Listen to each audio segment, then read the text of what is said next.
Again, Shabbat Shalom, everyone. Shabbat Shalom. So, this week, a prince was born. Yeah. How exciting is that? Yeah, no, not really. Here's the thing.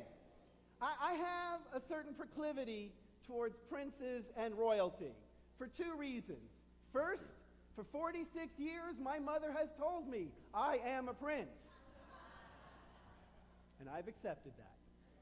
Second, I happened to live in England for 7 years of my life, 7 formative years of my life. So I have to say, I thought I would have been a little bit more excited about a prince being born. But having lived in England for a number of years and having experienced the monarchy, I gotta say, I feel a little bit like Christopher Hitchens, the late Christopher Hitchens, in a brilliant commentary that he wrote about inherited leadership. When he says inherited leadership, like the monarchy, makes about as much sense as someone becoming a doctor even though they didn't go to school because both their parents happened to be doctors. However, as cynical as I may be about it, I also have to say, I think there is a profound and deeply Jewish message and lesson to be learned from all the excitement that has surrounded the birth of this young baby. Let me explain. We are alone. We live in our own heads, and each of us has our own mind, and therefore each of us has our very own unique way at looking at the world. There is my mind here, and then there is the world as it exists there. And each of us have that perspective. And each of us, therefore, live alone in our own heads. We are born alone, we live alone, and we die alone. And in that anxiety, in that pain, in that gap, that sense of the distance between me and the world, there is but one thing that most powerfully enables us to deal with being alone. And that, my friends, is love. Love enables us to deal with this distance, to deal with this gap. It is love that enables me to sit within my own head, but not go crazy, not let that anxiety of that aloneness depress me, because I reach out in love to the other. In love, I am able to live. And that's why Oscar Wilde, I think, has this wonderful quote that he says, "Keep love in your heart, for life without love is like a sunless garden where all the flowers have died." Love is essential to us. It is love that enables us to live. And that is why, by the way, that betrayal is so painful. Betrayal in the form of adultery, perhaps even the greatest pain of all. Because when people commit themselves to love one another, and there is this betrayal, it shatters that sense of togetherness that we had. If you betray me, we're no longer on the same page. And once again, I sense my being alone. That's why betrayal is one of those things that's so dangerous. Erodes all relationships. Because it says, I can't trust you, and if I can't trust you, I can't love you. And if I can't love you, I am in my head by myself once again.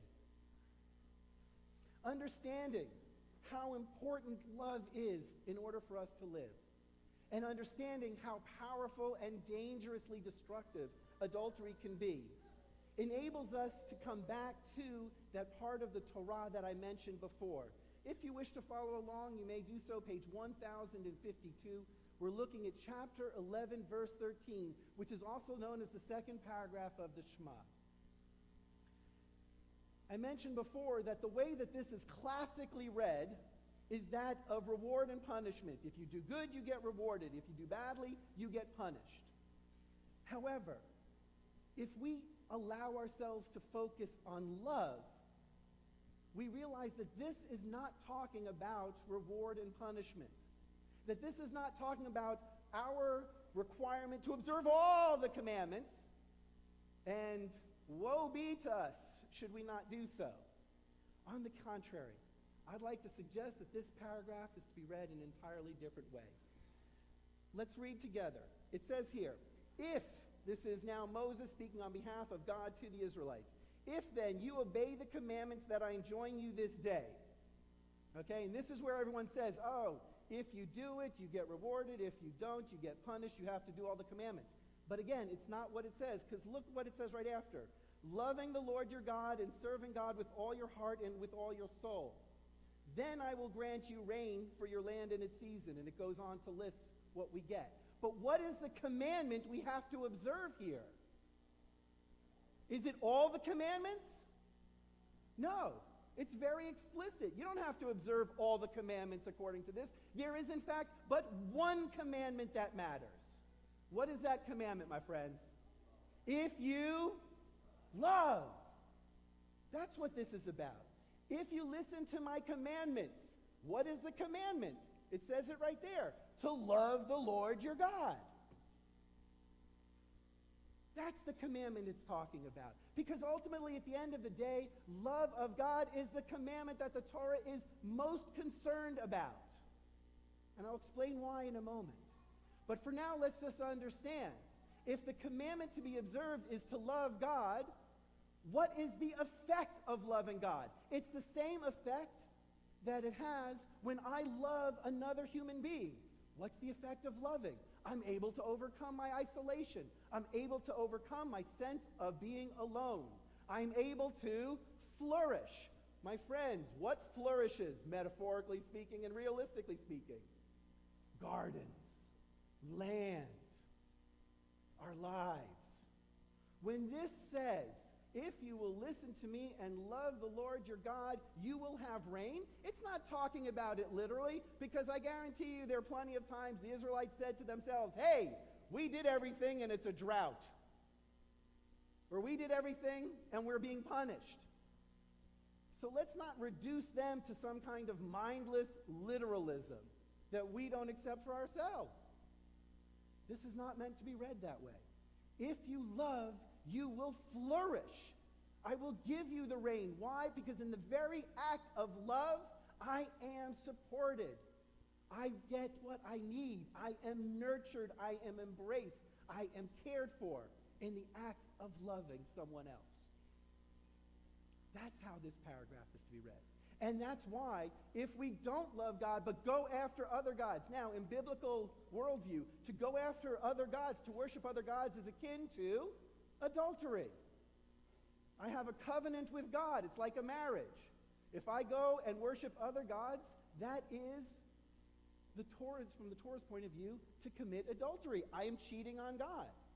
And just as betrayal and adultery in my own life destroys me, so too it destroys us as well when we are not true to God, when we are not faithful to God, and we are not loving of God.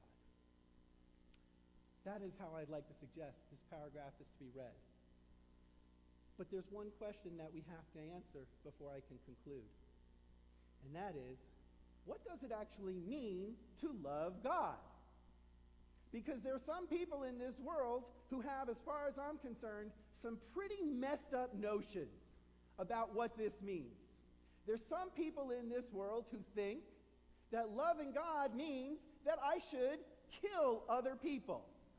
There's some people who think that loving God means I can do whatever I want to you because you don't love God in the way that I love God, so I don't have to let you pray at the wall. I don't have to say that you matter. I don't have to give you any space. And there's some people who say, right, that since you don't love God the way I love God, but you in fact love a different God, I can do anything I want to you. I will tell you, those people are perverting religion. And they're disgusting. And we need to fight against such kind of thinking.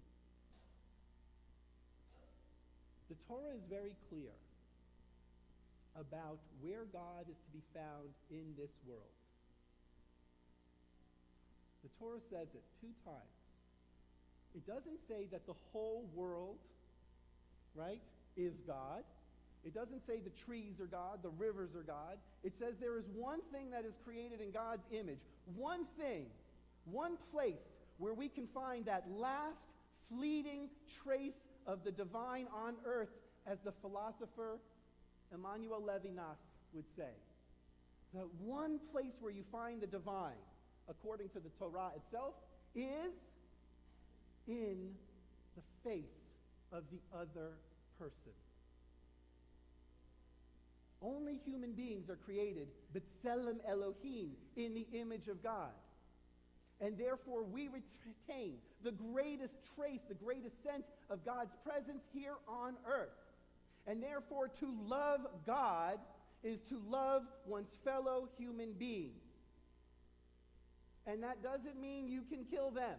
And that doesn't mean that you can blow them up. And it does not mean that you have the right to deny them the full expression of their humanity.